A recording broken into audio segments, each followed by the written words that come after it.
भोसड़ी वाले लोगों ने इतना चमरान जी से पाला यदि पड़ जाए तो पासवान जी कुछ न कहे साला जिसके सामने खड़े होने की औकात नहीं है वो ऐसा गाना गाता है। ब्राह्मण से बढ़ के कौन जाती रहे। हेलो फ्रेंड्स, कैसे हैं आप लोग। उम्मीद करता हूं कि आप लोग अच्छे होंगे और मैं भी अच्छा हूं। और फिर से आप लोगों के बीच में एक वीडियो लेकर आ रहा हूं। इसमें जो एक नाम सुने होंगे तानिया झा, और एक व्यक्ति उसका नाम भी कुछ अलग रखे हैं, लेकिन मैं वैसा नाम नहीं कहना चाहता हूं क्योंकि हमारे संस्कारों में ऐसा चीज़ें नहीं है कि किसी को ज़्यादातर गलत बोले और गलत शब्द बोले।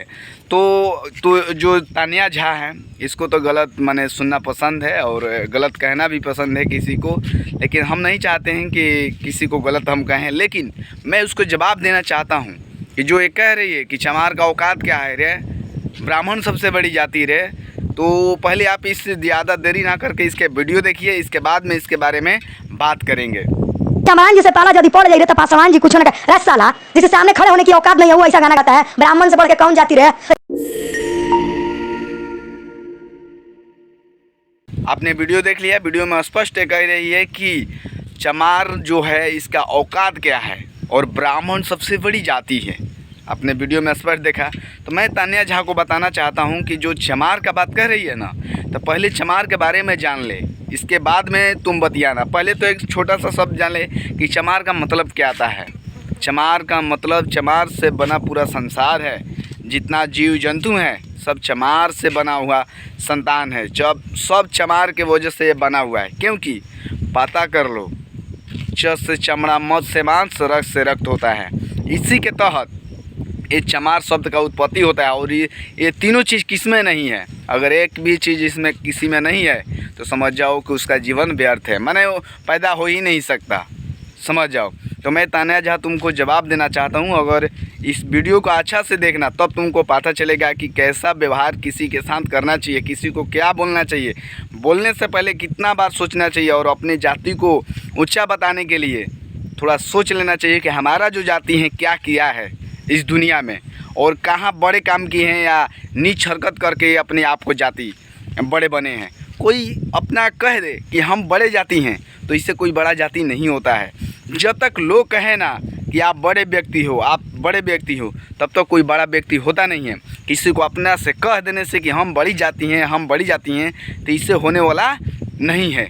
तो मैं कहना चाहता हूँ कि जिस तुम ब्राह्मण समाज पर घमंड कर रही हो कि मैं ब्राह्मण हूँ, सबसे बड़ी जात हूँ, वही तुम्हारा समाज सदियों से हम लोग पर अत्याचार करते आया है, बहुजनों पर अत्याचार करते आया है। और ये बात समझ लो, अगर तुमको विश्वास नहीं है तो पहले खान सर का वीडियो देखो कि तुम यहाँ का नहीं हो, तुम विदेशी हो, तुम भारतवासी नहीं हो, तुम मूल निवासी नहीं हो, हमारे देश की नहीं हो, तुम विदेशी हो। आज हो तुम विदेशी हो, और तुम लोगों ने कैसे हमारे ऊपर, हमारे समाज के ऊपर षड्यंत्र करके, तुम्हारे ही पूर्वज षड्यंत्र करके हम लोग को फंसाया है। उसके तहत पहले ज़्यादा देर ना करके आप पहले खान सर का वीडियो देखिए। SC ST के साथ तो आज भी प्रताड़ना कर दी जाती है। समाज में कहीं पूछेगा कि SC ST कितने लोग हैं तो कम में हाथ उठाता है, पहले दो चार को भांप लेगा सब यहाँ पे। अरे बाबू मूल निवासी हो, समझ आ गया कि नहीं, आर्य बाहर से आए थे।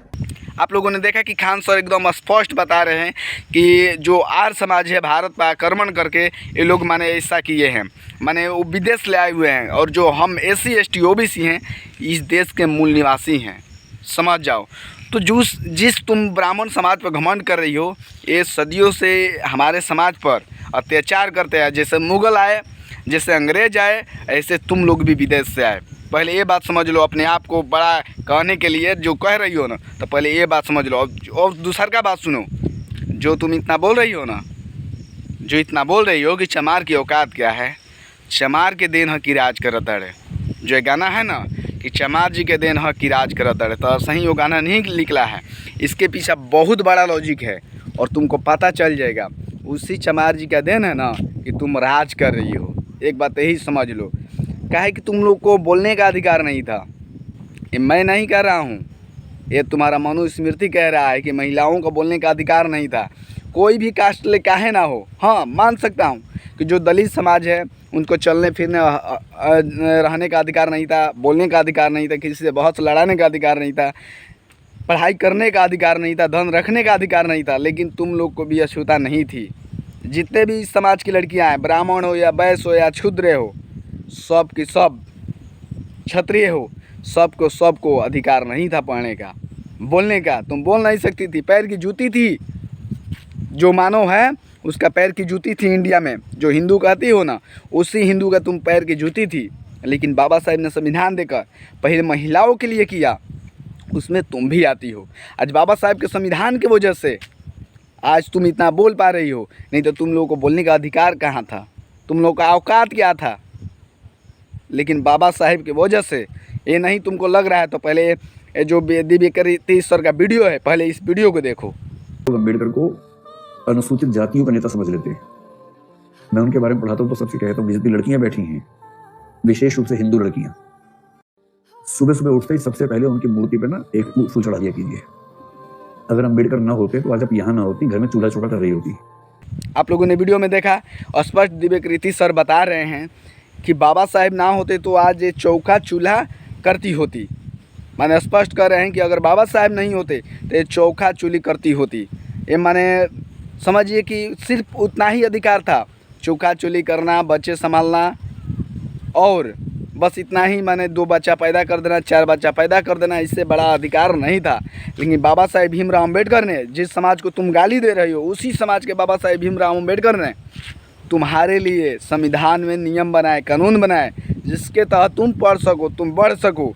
और तुम्हारे साथ साथ आज महिलाएं कितना आगे बढ़ रही हैं, पायलट चला रही है, ट्रेन चला रही है, इंजीनियर है, डॉक्टर है, सेना में लड़ रही है, बहुत सारी चीज़ें पोस्ट पर है, मास्टर है, सिखा रही है। और तुम जो है ये छोटी छोटी चीज़ों में पढ़ रही है।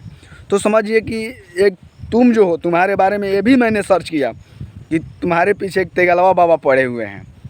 और तुम जितना अश्लील गाना गाती हो ना, माने लोग सुने तो शर्म आ जाए।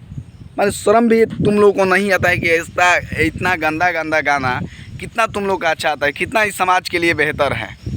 मैं खुद सोचना चाहिए तुम लोग को। फिर भी इतना गंदा गंदा गाना गाती हो, इतना गंदा गंदा किसी को बयान देती हो, साला, ससुरा, भोसड़ी वाला। ये कौन सा शब्द है रे लड़की का?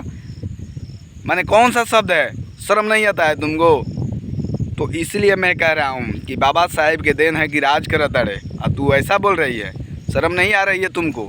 किसी के ऊपर उंगली उठाने से पहले 50 बार तुमको सोचना चाहिए, 50 बार सोचना चाहिए। और अपने आप को श्रेष्ठ बता रही हो।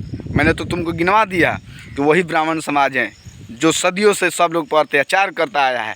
और दूसरे लोग नहीं कहे हैं कि तुम बड़े हो, वो लोग खुद अपने आप को बड़े कहकर दूसरों को नीचा कहते हैं, और वो बड़ा नहीं होते हैं। पढ़े सो पंडित होए, जो अगर विद्वान है, जो पढ़ा लिखा है, वही पंडित है। ये नहीं कि सला ब्राह्मण में पैदा हुआ और बड़का आदमी बन गया। नहीं, जो पढ़ा लिखा है, विद्वान है, वही पंडित है, वही ब्राह्मण है। और तुम जैसे असभ्य लोग कभी हो ही नहीं सकते। जो पढ़ा लिखा है वही ब्राह्मण हो सकता है। जो तुम लोग का है ना कि माने पूर्वजों का देन है, आज उसी के आधार पर तुम लोग अपने आप को। लेकिन जिस दिन बहुजन समाज जान जाएगा, जिस दिन ये समाज जान जाएगा कि तुम लोग का ये नौटंकी है, ये पाखंड है, ढोंग है, तो उस दिन तुम लोग को लात मारेगा। एक बात समझ लो। इसके बाद मैं तुमको कहना चाहता हूँ, कह रही हो ना कि श्राद्ध में जाते हैं हमारे लोग मरनी में, जियानी में, शादी कराने में, सब चीज़ में जाते हैं। अगर जाना छोड़ दे तो अरे छोड़ दो ना, हम लोग तो चाहते हैं। तो समझ लो कि हमारे घर में ऐसे ऐसे लोग नहीं आते हैं, आएंगे तो जूता मार के भगाएंगे। अभी हमको जानता नहीं है कोई, हम ऐसे ऐसे लोगों को अपने घर नहीं बुलाते हैं। मैं ब्राह्मण को पूछता भी नहीं हूँ, कोई भी ब्राह्मण हो। लोग कहते हैं प्रणाम बाबा, अरे कैसा बाबा रे? चलो वो बाबा है, कैसे बाबा हुआ? जिस समाज पर तुम घमंड कर रही हो, मैं ऐसे समाज को दरकिनार करता हूँ। और जो भी शादी विवाह है, और मैं मृत्यु भोज भी नहीं देता हूँ। एक बात समझ लो, मृत्यु भोज भी नहीं देता हूँ। और जो कह रही हो ना कि शादी कराने के लिए, तो शादी में नहीं बुलाया जाता है हम लोग के यहाँ, जन्म में भी नहीं बुलाया जाता, सब अपने से कर लेते हैं हम लोग। इतना हम लोग का औकात है। चमार चमार कर रही हो। चमार का औकात जानने में तुमको नानी याद आ जाएगी। जितना संघर्ष करके हम लोग बढ़े हैं ना, संत रविदास जी जूता सीते सीते वो ब्राह्मणवाद का खुलेआम चुनौती देते थे, जिसकी वजह से उनकी हत्या हो गई। बाबा साहेब भीमराव अम्बेडकर जिन्होंने चमारों को संविधान लिखा, और सिर्फ अपने जात के लिए नहीं लिखा, पूरे देश के लिए लिखा, हर एक जाति के लिए लिखा, उसमें सब लोग को अधिकार दिए, जिसके वजह से तुम आज बोल रही हो। तो दोस्तों, तानिया झा के बारे में और हमारे वीडियो के बारे में आप लोग क्या कहना चाहते हैं, प्लीज़ कमेंट करके ज़रूर बताएं। और वीडियो के जितना हो सके शेयर करें, लाइक करें, और ज़्यादा से ज़्यादा कमेंट करें। जय भीम, जय भारत।